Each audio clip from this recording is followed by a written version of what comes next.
और उसको जानना पहचानना कितना आसान है। ध्यान देंगे तो बात समझ में आएगी। जब वो रोम रोम में रम रहा है, महापुरुष कहते हैं कि वो इतना नजदीक है, जितना नजदीक आंख का काजल भी नहीं होता। आंख का काजल आपके आंख में लगा है, जितना नजदीक है, इससे ज्यादा नजदीक वो सत्य है, वो परमात्मा है, वो प्रभु है, वो मालिक है। लेकिन महापुरुष कहते हैं कि आंख में जो काजल लगा है या सुरमा लगा है, जब हम उसे देखना चाहते हैं तो दर्पण की जरूरत पड़ती है, शीशा की जरूरत पड़ती है। और खाली शीशा से भी काम नहीं चलेगा, शीशा होना चाहिए और आंख की रोशनी भी होनी चाहिए। आंख में अगर मोतियाबिंद हुआ है तो भी शीशा है सामने, लेकिन सुरमा या काजल दिखाई नहीं पड़ेगा।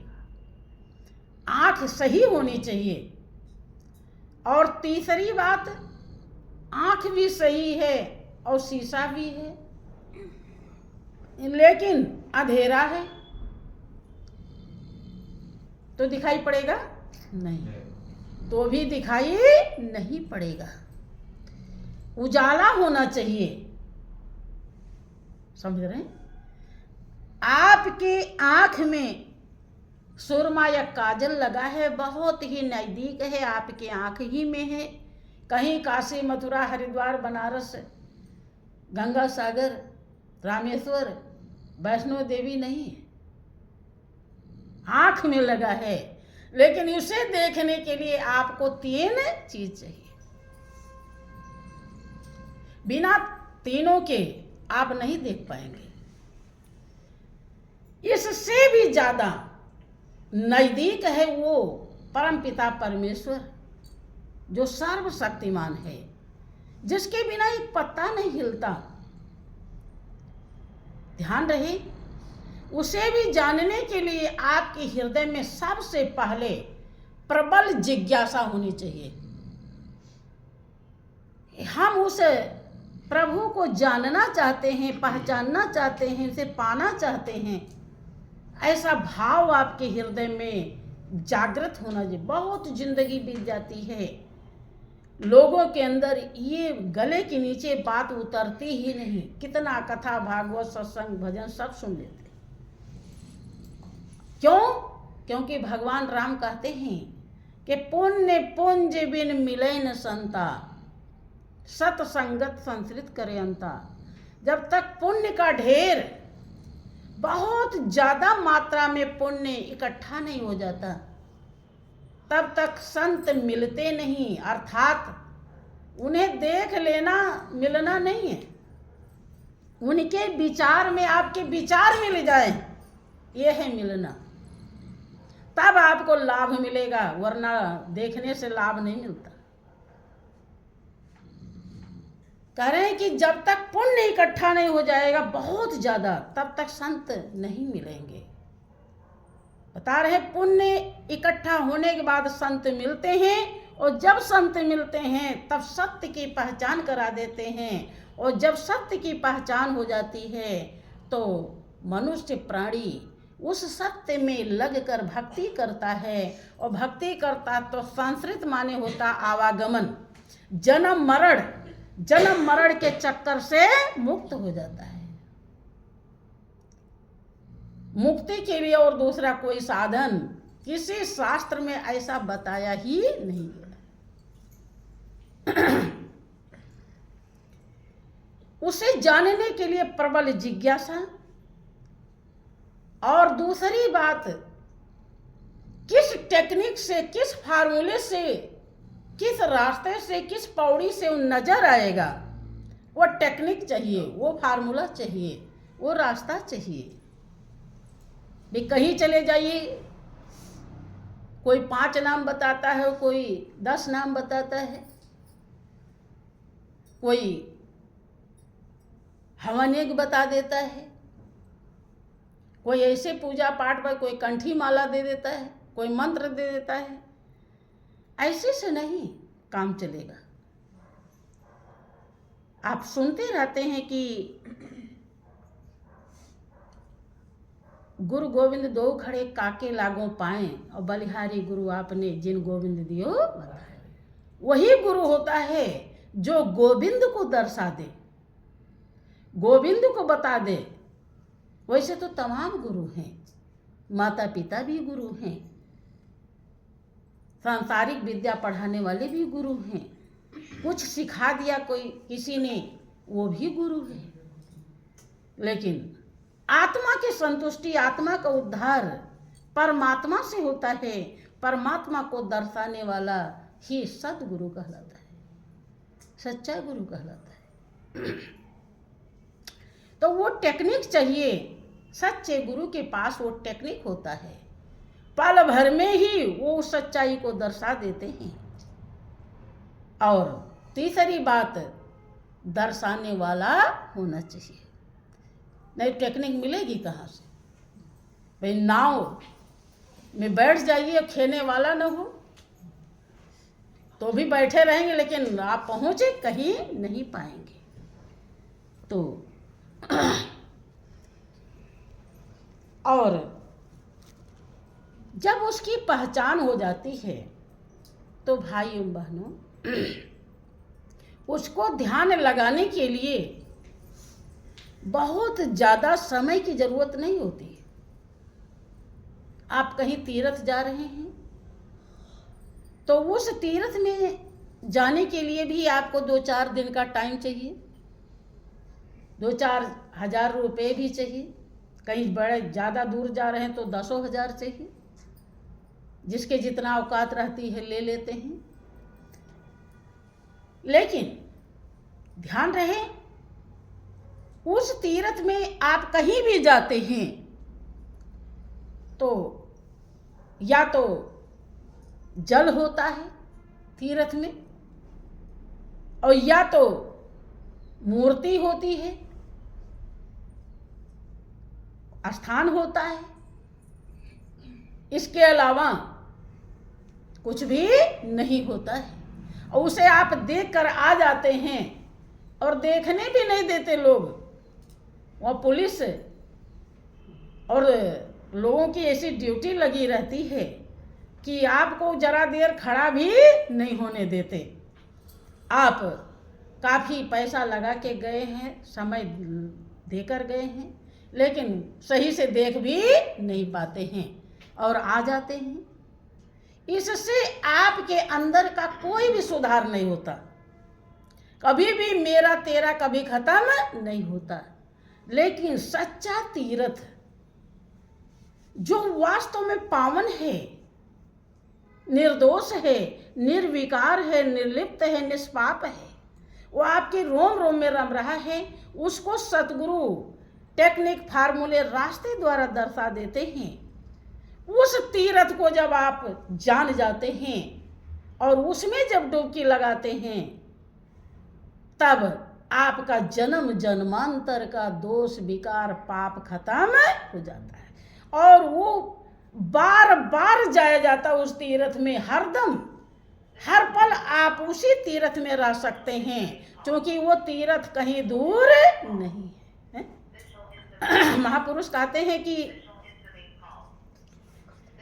मोको कहाँ ढूंढे रे बंदे, मैं तो तेरे पास में। मोको कहाँ ढूंढे रे बंदे, मैं तो तेरे साथ में। ना तीरथ में ना मूरत में, ना एकांत निवास में। ना तीरथ में ना मूरत में, ना एकांत निवास में।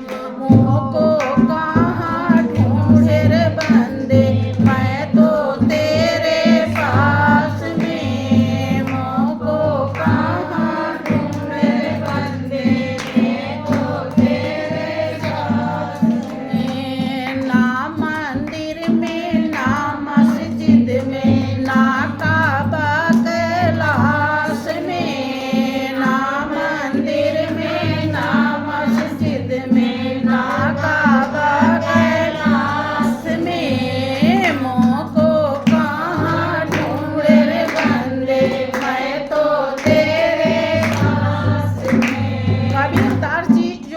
समय के बहुत ही अच्छे संत कहलाते हैं। उन्होंने अपने अनुभव, बीती हुई अनुभव को व्यक्त किया है। क्या कहते हैं, ऐसा क्यों कह रहे हैं? ऐसा नहीं कि तीर्थ में मालिक नहीं है, या मंदिर में मालिक नहीं है, या मूर्ति में मालिक नहीं है। जब वो सब जगह है तो वहां भी मौजूद है। लेकिन ऐसी बात क्यों कही गई? इसलिए कि जब तक आप अपने हृदय में उसे पहचानेंगे नहीं, तब तक मंदिर में कैसे है, मस्जिद में कैसे है, तीर्थ में कैसे है, आप कभी समझ। इसीलिए ये बात कही गई है, ताकि आप अपने अंदर ढूंढें। भगवान राम जी कहते हैं कि सातवीं भक्ति वो है कि मुझे ही सब में देखे और मुझसे अधिक गिनती संत की करे। ऐसा इसलिए कहा कि जब संत का महत्व विशेष देंगे तब उनकी बात मानेंगे और फिर उनके शरण में जाकर मुझे पहचान ले, तब मुझे हर जगह देख सकते हैं। भगवान कृष्ण भी कहते हैं कि मेरा वो स्वरूप है, अये अर्जुन तू मुझे इन आंखों से नहीं देख सकता। जब अर्जुन को मोह हो जाता है तो मोह बिना ज्ञान के भाइयों बहनों वो जाता नहीं है। हर चीज के लिए नीति है। जैसे अंधेरा है तो बिना उजाले के वो नहीं जाएगी, रात है तो बिना सूरज के निकले वो नहीं खत्म होती है। ऐसे ही बिना ज्ञान के अज्ञानता कभी जाती नहीं है। तो जब मोह उनको हो जाता है तब कहते हैं कि अर्जुन तुम मुझे नहीं जानता। अर्जुन चौंक जाते हैं कि हमारा इनका 3-3 4-4 तो रिश्ते हैं और कह रहे हैं जानते ही नहीं, क्या बात है? तो मैं तो आपको अच्छी तरह से जानता हूं, आप ऐसा क्यों कह रहे हैं हमको जानते नहीं? कि हमारे आपके 3-3 4-4 रिश्ते, ममेरे फुफेरे भाई हैं, सखा सारथी, साले बहनोई का रिश्ता है। अर्जुन ये रिश्ते जो हैं शरीर के हैं। अब मैं शरीर नहीं कि अर्जुन तुम मुझे जानने के लिए किसी तत्वदर्शी महापुरुष के पास जा। देखा, ध्यान रहे, 5 तत्व की शरीर है और छठा तत्व वो आत्मा है जो मालिक की अंश है, जो उसे पहचान करके उसका कदर कर लेता है तो उसके लिए वही वासुदेव है। वो सब में बास रही कर रही, हर जगह विराजमान है, उसे कोई कड़ खाली। पहचान न होने के कारण, परख न होने के कारण हम पूरे जिंदगी भर हाय हाय करते रहते हैं। अपने को सोचते हैं कि किस में संतुष्ट करें, संतुष्ट हम कैसे होंगे? और जबकि संतुष्ट करने के लिए आप अपने में ही स्वयं हैं कि अपने को आप भूल के हैरान हो गया और माया के जाल में फंसा वीरान हो गया। जड़ देह को अपना स्वरूप मान मन लिया और दिन रात खान पान काम काज दिल दिया। पानी में मिलके दूध एक जान हो गया और माया में फंसा वीरान हो गया। भाइयों बहनों, वो कहते हैं अर्जुन जो मैं हूं इसे तू नहीं जानता है। क्या है ये? अर्जुन ने बहुत बड़ी बड़ी उनके लीलाएं देखी, बहुत योग्य देखा उन्हें, हाँ, लेकिन उनके स्वरूप की उन्हें पहचान नहीं है। जबकि वही विचार कीजिए, आज तो भगवान कृष्ण की लोग मथुरा से है साक्षात लाते हैं कि मूर्ति लाते हैं? मूर्ति लाते हैं, उनकी सेवा करते हैं। अब देखते हैं बस ज़्यादा वो बन गया है कि सब अपने पास लिए रहते हैं। अभी ही तो है, कितनी बड़ी अज्ञानता है। वो तो रोम रोम में वो इसे रम रहा है, उधर ध्यान नहीं है और मूर्ति को लिए लिए ढूंढ। अरे कब तक, जब जाने लगोगे तभी ले जाओगे। वो कृष्ण तो आपके साथ ही जाएंगे। कब? जब जाने वाले को जान लोगे। मूर्ति नहीं जाती, वो तो भाव पैदा करने के लिए बना है, भाव बढ़ाने के लिए बना है। वो भी बेकार नहीं है, बुरा नहीं है, लेकिन उतने तक रह जाना बुरा है। उतने तक रहने के लिए आपको जीवन नहीं मिला है। भगवान कृष्ण स्वयं कहते हैं, भागवत में आपके लिखा हुआ है कि उदो मोहे संत सदात प्यारे, जाकी महिमा वेद विचारे। संत मिले तो मैं मिल जाऊं, संत न मुझसे न्यारे। अब बिन सत्संग मोहि नहीं पावे, कोटि जतन कर हारे। भगवान कृष्ण स्वयं कह रहे, जब तक संत का संग नहीं करोगे मुझे नहीं पा सकते, चाहे करोड़ों जतन करके हार क्यों न जाओ। लेकिन कृष्ण को पूजने वाले कृष्ण की नहीं मानते, को मानते हैं। कृष्ण को मानते हैं लेकिन उनकी नहीं मानते। राम को पूजने वाले राम को मानते हैं लेकिन राम की नहीं मानते। हनुमान को पूजने वाले हनुमान को मानते हैं, की नहीं मानते। इसीलिए कभी भी जैसे आप अपने पति को मानो, आरती उतारो, लेकिन उनकी न मानो, उन्हें खाना पानी नाश्ता बिस्तर कुछ न दो, खुश होंगे?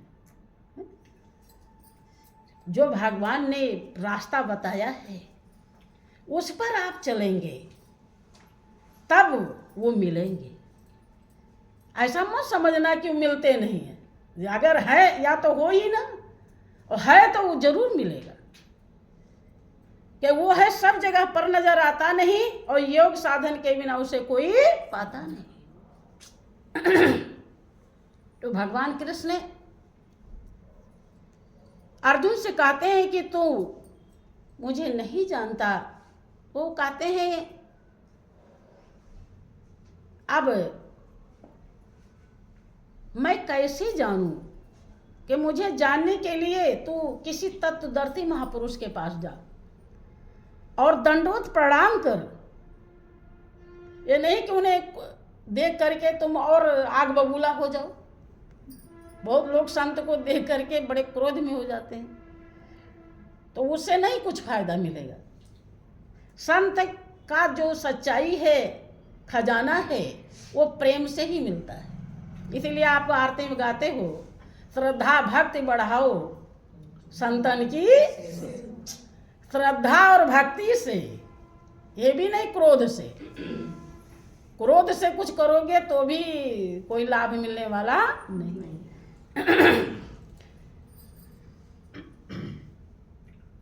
तो वही आकल बता रहे हैं कि प्रेम पूर्वक दंडवत प्रणाम कीजिए, उनकी सेवा कीजिए, और जब वो सेवा से खुश हो जाएं तो आत्मज्ञान, ब्रह्म ज्ञान, तत्व ज्ञान, मातेश्वरी गर्भ ज्ञान के लिए प्रार्थना करना।